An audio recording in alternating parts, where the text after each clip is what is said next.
स्वराज्यात जे ऐकू येऊ नये असं वाटत होतं ते ऐकावं लागलं. काय ऐकलं? तुमच्या मनातला सावत्रपणा.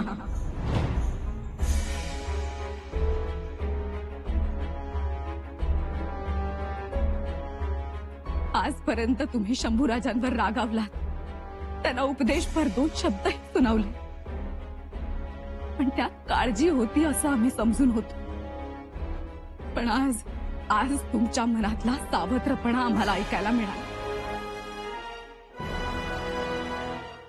थोरल्या सई बैराणी साहेब गेल्यापासून आपण शंभूराजांना कधीच फरक मानलं नाही.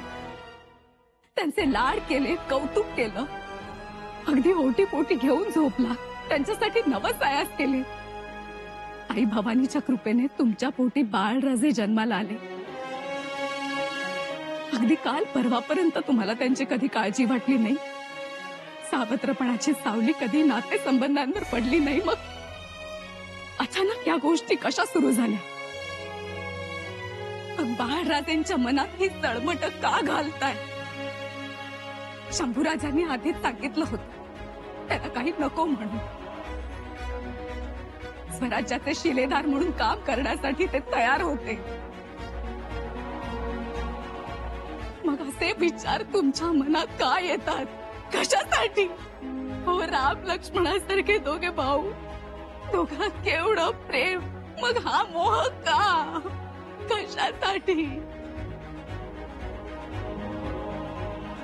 थांबवा थोरल्या बाईसाहेब, थांबवा. शंभूराजांबद्दल हा राग मनातून काढून टाका. त्यांच्याबद्दल गैरसमज नका करून घेऊ. नका करून घेऊ. बोला तुम्ही, बोला. प्रत्येक वेळी हे असंच होतं. प्रत्येक वेळी आमच्याबद्दल गैरसमजच होतो. पण काय हो, आम्ही आहोत का तशा? शंभूराजेंबद्दलची आमची माया आटली का हो? एवढा जीव लावून कशासाठी? शंभूराजेंची काळजी करतो, घासातला घास काढून देतो. जन्मदात्या आईची कधी आठवणही होऊ दिली नाही.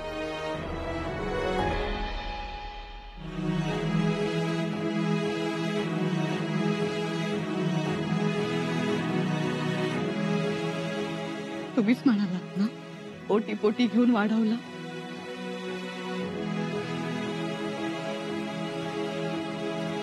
हत्याबाई साहेब, आमच्या मनात नाही सावत्रपणा. सावत्रपणा आहे तो जना.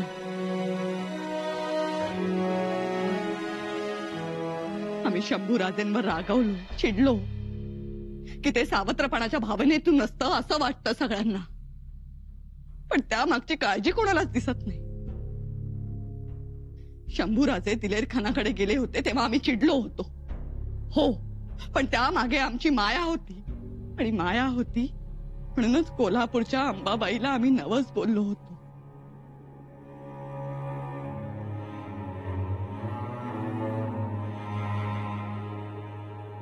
सोन्याचा मुकुट अर्पण करायचा.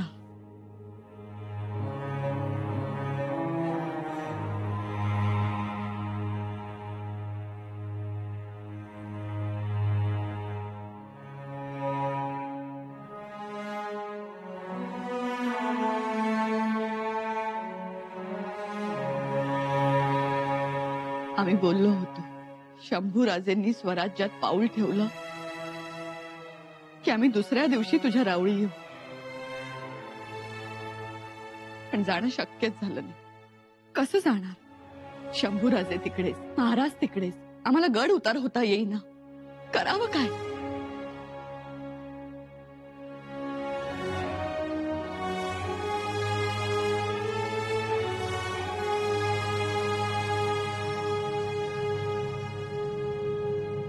मातोश्री, तुम्ही काही काळजी करू नका. देवीचा मुकुट पन्हाळगडावर पोहोचवण्याची तजवीज आम्ही करतो. तुम्ही पोचवाल हो, पण अंबाबाईच्या रावळ्यात घरातल्या सवाशिणींनीच जायला हवं. खरं तर आम्ही धाकट्याबाई साहेबांनाच सांगणार होतो, पण त्यांनी पलंग धरला. मग आता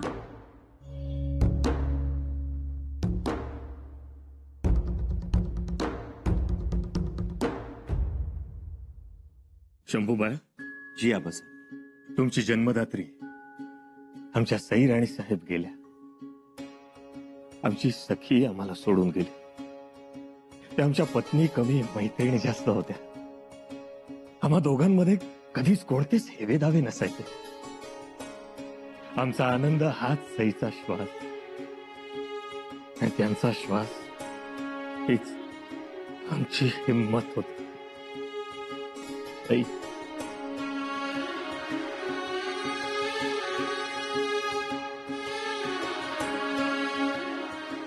शंभूराजे, आजही लांब कुठेतरी पानं हल्ली सळसळली तर आम्हाला वाटतं सई तिथे आहेत.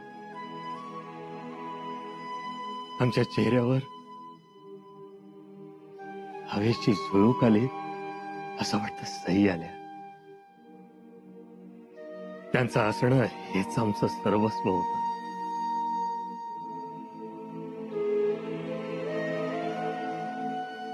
कधी द्वेषाची लाट आली तर सई प्रेमाचा सागर उभा करायच्या आमच्या समोर.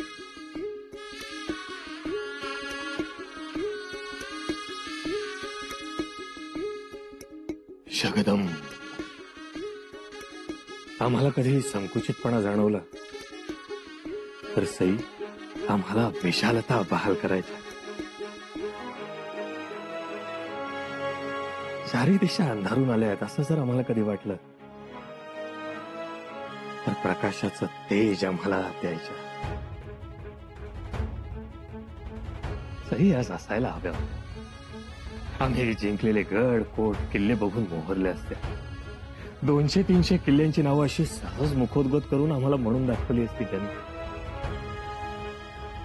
सई सई फार हुशार होत्या त्या.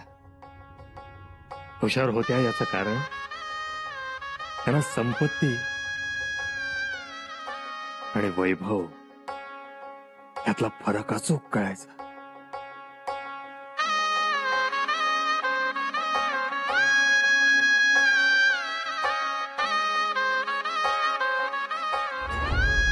येसू तशा आहे, वेडावतात तुमच्यासाठी. तुम्ही जसे स्वराज्यासाठी बेभान होता तशा त्या तुमच्यासाठी होता. आपल्या कुळाचा आब राखतात. त्यांच्या डोळ्यात सदैव आम्हाला तुमच्याबद्दलचं कौतुक प्रेम दिसत असतं. शंभूबाया, पत्नीने आपल्या पतीचं केलेलं कौतुक हे संसारातलं अमृत असतं आणि पतीने आपल्या पत्नीचा राखलेला मान हा संसाराचा परीस, एक आनंदाचं अमरत्व बहाल करतं आणि एक आयुष्य सोन्याचं बनवतं. तुमचा साहस त्यांचा संयम, तुमचा पराक्रम त्यांचा धीरोदात्तपणा, तुमची रौद्रता त्यांची शीतलता, हे असं आहे तुमचं दोघांचं. बेभान वाऱ्याला आपण बासरीत कोंडलं की कसे मंजूळ सूर निघतात तसं. म्हणून म्हणतो, येसूला जपा, अगदी जीवापाड जपा. शंभूराजे, आपण गडावर नसताना आपलं अस्तित्व जोपासणारी माणसं आजूबाजूला असायला हवी. येसू तशा आहेत. तुमचं काय म्हणणं आहे? आबासाहेब, तुमचा प्रत्येक शब्द मोलाचा आहे. आम्ही खरा करू तो.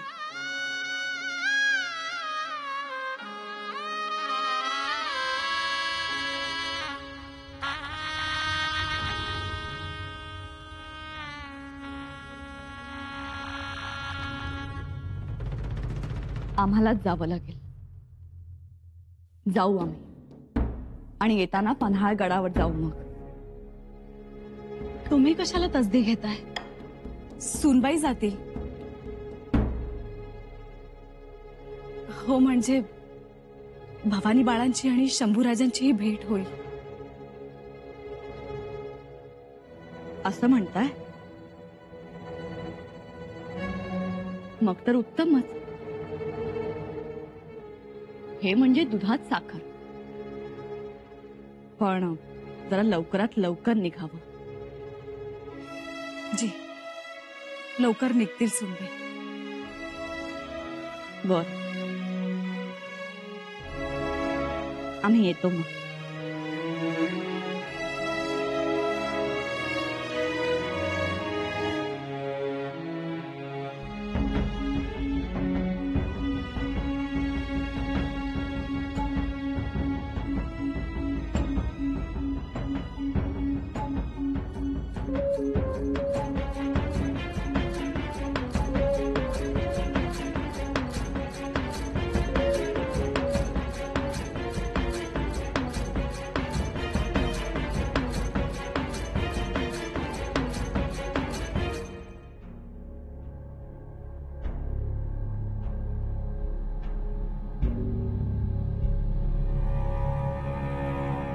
मातोश्री, हे काय केलं? आम्हाला का पाठवताय नवस फेडायला? तुमचं जाणं जरुरीचं वाटलं आम्हाला. राणीसाहेब, आवडज्यानं नवस केलाय त्यानंच तो फेडावा. उगा दुसऱ्याच्या गळ्यात कशालाही देवकार्य. आणि शिवाय युवराज इथे रायगडावर येतील तर आम्ही कुठे कोल्हापुरात अंबाबाईच्या रावळात. सर्व परत चुकामुक. राणीसाहेब, तुम्ही रहित करा सुनबाईंचं जाणं. आणि सोबत भवानी बाळ. लई आपदा होईल. नाही, जावंच लागणार. मातोश्री, पण आम्ही का जावं?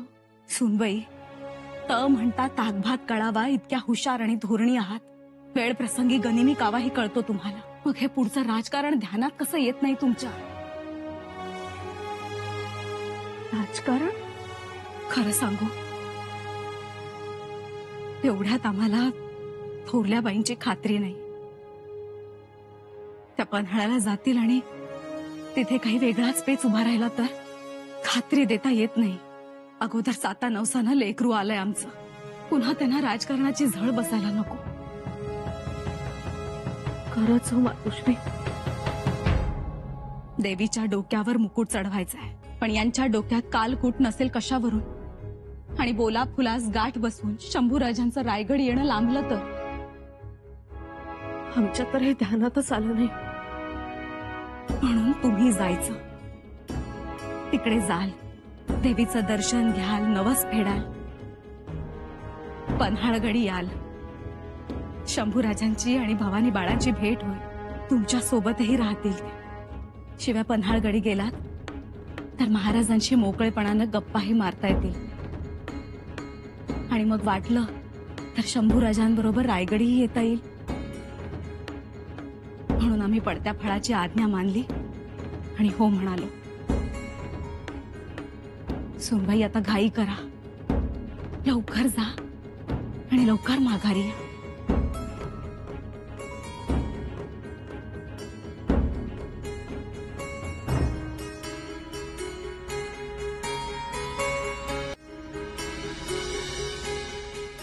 अजून कसे आले नाहीत? अशानं खूप उशीर होईल हो. जी, उन्हाची रग झाल्यावर निघण्यात काय मतलब? वेळेत निघाल्या म्हणजे काळजी मिटते. काही विसरलं पासरलं असेल, घेत असतील. खूपच वेळ लागतोय हो.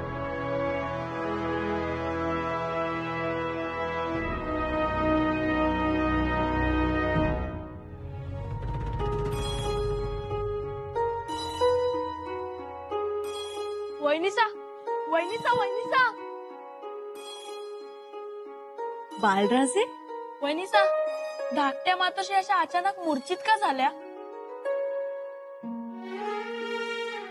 काही नाही, त्यांना त्यांना असंच कणकणी आली. कणकणी नाही, आमचंच नाव घेत होते ना त्या. आम्हाला माहित आहे. सांगा ना वहिनीसा.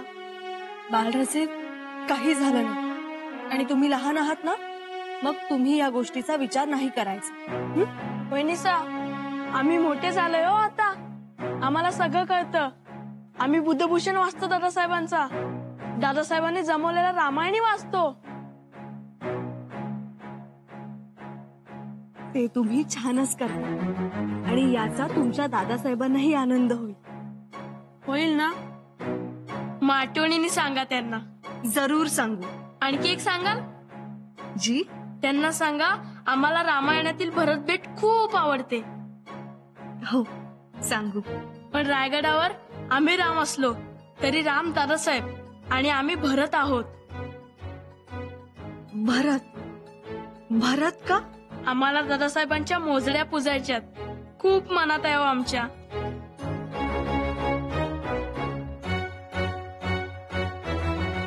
बाळराजे, बाळराजे, तुम्ही मोजड्या पुजायच्या नाहीत. तुम्ही सुद्धा पराक्रम गाजवायचा. तो कसा करायचा तो आम्ही शिकून घेऊ दादासाहेबांकडून. पण पहिली पूजा करणार. आम्हाला आमचे दादासाहेब आवडतात म्हणून करणार. बाळराजे, तुमच्या या बंधू प्रेमाला कोणाचीही नजर न लागो. नाही लागणार. आमचे दादासाहेब आहेतच कसले. कसले? छावा आहेत छावा. छाव्याचे लाडक्यांनो, चला आता. मातोश्री वाट बघत असते. चला.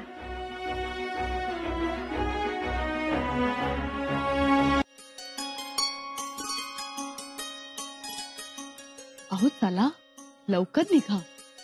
असं रेंगाळून चालायचं नाही. चला. नमस्कार करतो मातोश्री. सुखी भव. आयुष्यमान भव. येतो आम्ही. लवकर निघा. आई अंबाबाईचा नवस निसूरपणे फेडा. पूजा चांगली करा. जी. सुनबाई, मोठी जागृत आहे आई अंबाबाई. जागृत म्हणजे? अहो आम्ही नवस बोललो आणि शंभूराजेंना उपरती झाली.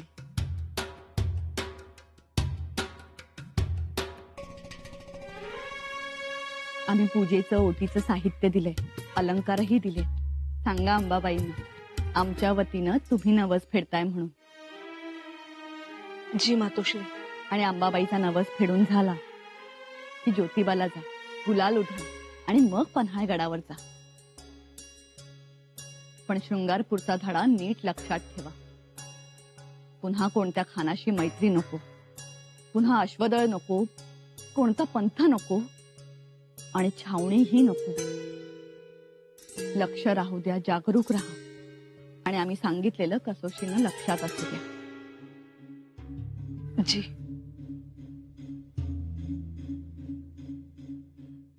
मातोश्री, येतो आम्ही.